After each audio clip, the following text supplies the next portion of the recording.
Hello all, welcome to Insights IS initiative of MARGHADARSHAN. This is an initiative for solving PSIR related previous year questions.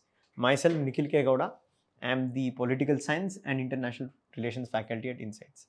So let's get into the question. So for first few weeks I'll be solving the part A of paper 1, especially my focus will be on Western political thought. So here today's question is 2019 papers question. Explain Aristotle's critique of Plato's idealism. They've asked for 20 marks in that regard. So obviously what is the question is asking? The question is asking for us to explain that what was Aristotle's critique of Plato. So since the question has both Aristotle and Plato, let your introduction be something which is related to Aristotle and Plato. You can say Aristotle was a disciple of Plato in that regard. Plato was his teacher, and many consider Aristotle to be also one of the greatest Platonist or something like that you can write. And you can also mention about the works what they have written. Plato's one of the most important work is Republic. The other important work written by Plato is the Statesman. Similarly, you can also mention the important work written by Aristotle, that is Politics.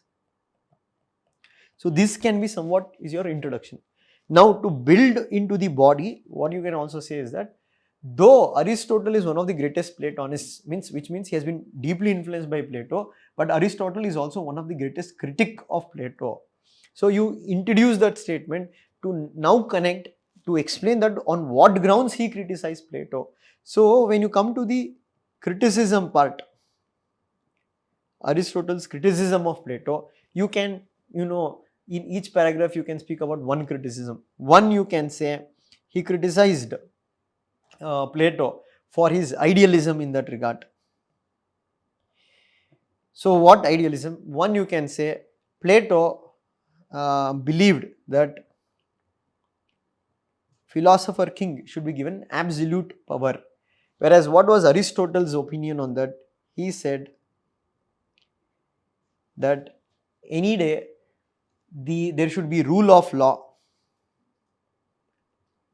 rather than rule of one.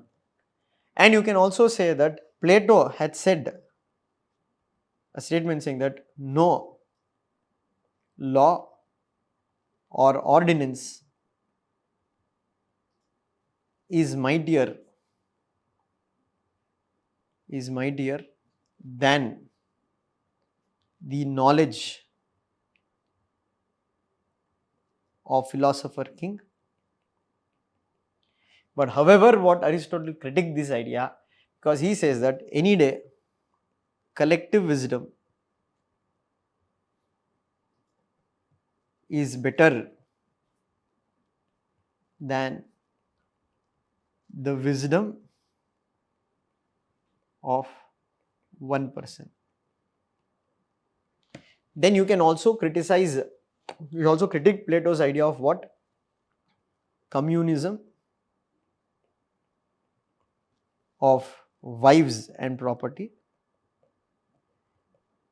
because Plato had argued that what? Family and private property are the root causes of the problem or corruption in that regard. But however, Aristotle was more practical, and Aristotle had criticized Plato saying that both family and private property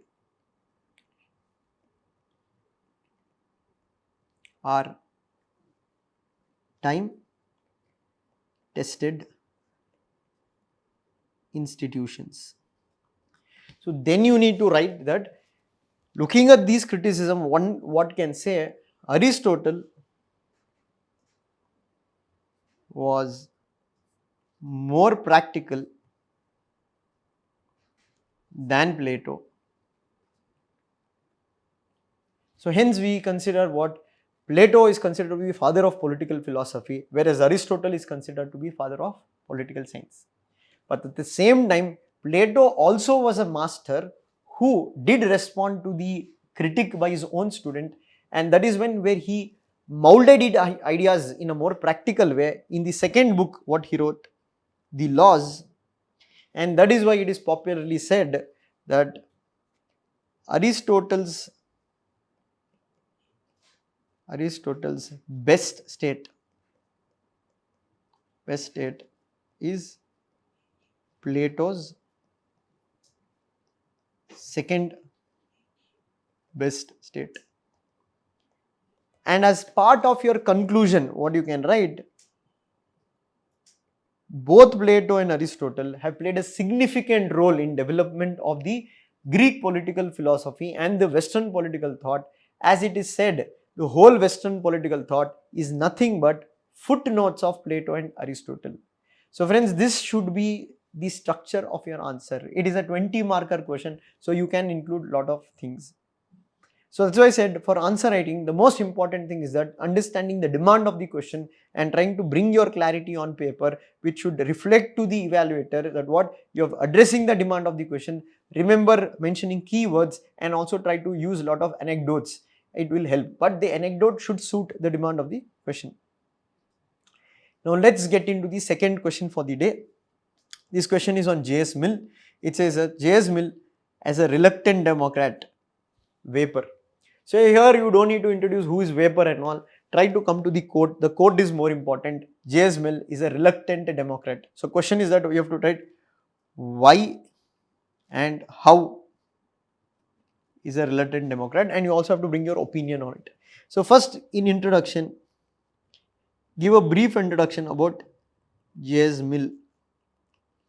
You can also mention about his works, what he has written on liberty, subjection of women,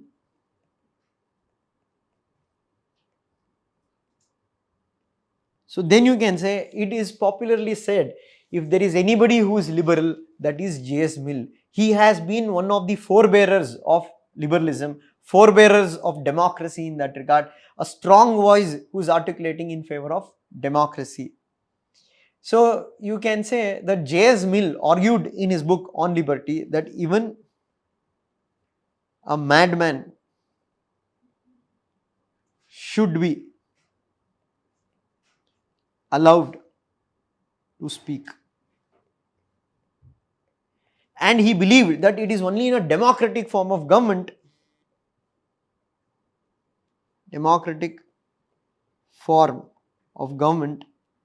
an individual will be able to achieve his fulfillment of his personality. But however, there has been a criticism that he has been a reluctant Democrat. And now why he is called as a reluctant Democrat, you have to give reasons to it. Because one, he said democracy is not a free gift,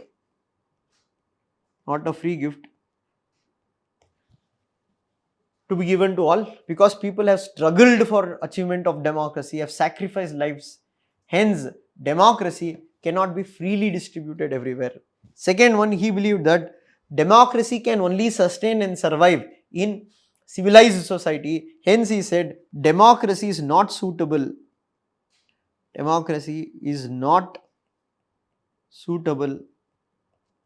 for colonies where he prescribed benevolent despotism. Third, he also wanted to, though he believed in direct democracy, but he went for a representative model of democracy, because again his belief system that in democracy only the educated, only the propertied class should be allowed, because they'll be more responsible. And that is why he introduced elements such as weighted voting, plural voting, bicameralism, which some believed that what J.S. Mill has introduced aristocratic elements within the framework of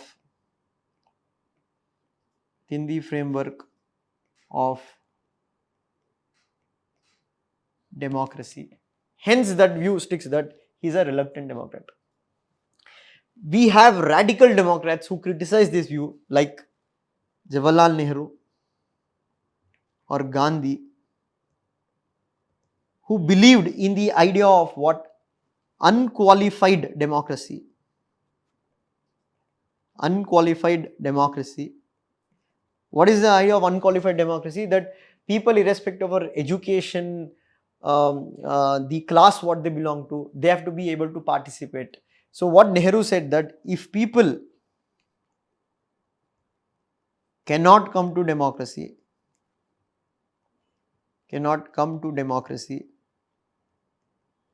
then democracy should be taken to their doorstep. And in conclusion, what you can say, irrespective of the criticism in that regard, we can agree with some aspects of J.S. Mill, that looking at conditions in Myanmar, Afghanistan, Iraq, what one can say, that for democracy to survive, it does need democratic institutions and a democratic culture. In that regard, J.S. Mill is correct. But many times, what some also feel, that J.S. Mill had more of a racist view in that regard, and that is why he wanted to justify colonialism, and that is why that tag of reluctant democrat stuck with J.S. Mill. This is what you can write, friends. So that's what it's more important to also bring your insights on the question rather than just writing what others have said. Include other scholars, but also try to bring your opinion towards the conclusion. That will get more value to your answer as well as more marks. So with this, we have come to end of today's session. I hope this session on PSIR, MARGHADARSHAN, is helping you in that regard. With this also, we have an announcement to make, that we will be also launching the PSIR crash course, that is called as MARGHADARSHAN itself, in Delhi from July 11th to July 27th. It's a 16-day course in that regard, especially for those who are writing in mains 2024. So please check that video for further updates. Till then, take care.